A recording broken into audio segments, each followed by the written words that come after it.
Hi, friends, and welcome to day 3 of our Holy Week devotions. I'm glad to have you along for the ride. If you're in Luke chapter 22, we're going to look at Jesus before Pilate and Herod. Luke chapter 22, beginning in verse 66.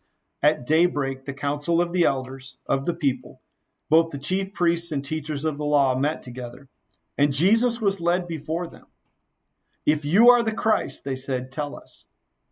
Jesus has a curious answer here. He says, if I tell you, you will not believe me. And if I asked you, you would not answer. But from now on, the Son of Man will be seated at the right hand of the mighty God. They all asked, are you then the Son of God? And Jesus finally replied, you are right in saying that I am. And then they said, why do we need any more testimony? We have heard it from his own lips. In other words, they'd already made up their minds, of course, that Jesus wasn't really who he said he was, and they weren't going to believe him no matter what. What's on trial here is the whole process of faith and how faith works. God continually reaches out to us. We believe that as a church and as a people, that the effectual call of God is his call of grace going into this world. But mankind, humankind, also has a responsibility to respond to that. And there's this interplay between God reaching and us receiving, that if we will just respond to what God has done in faith, God will continue to pour in and invest and call. But if we reject what God has done, eventually that call won't get there. I don't know to tell you whether God actually ever gives up calling or whether it's our hearts that become hardened. I suspect it's the latter. But I'll take you all the way back to an earlier time in Jesus' ministry when he was teaching in parables. He taught the parable of the sower. And the disciples asked him, why do you speak in parables?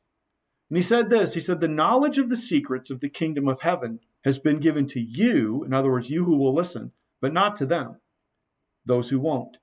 Whoever has will be given more, and he will have an abundance. Whoever does not have, even what he has will be taken from him. And this is why I speak to them in parables.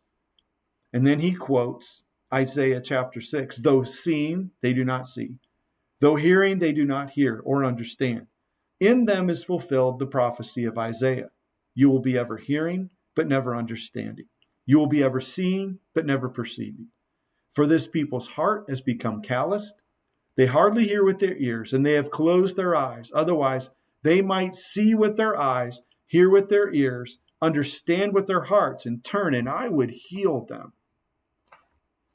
Friends, what's on trial here is the entire process of faith. Jesus has said it earlier. He said it now as he stands before Pilate. If I tell you, you wouldn't believe me. In other words, not that you wouldn't believe me, but I've already told you and you don't believe me. And so you have decided to harden your heart against the gospel.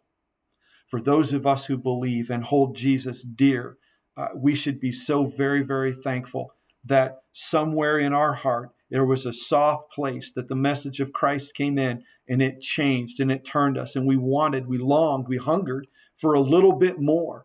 And as we did, God continued to pour into us. And that's our journey of faith began.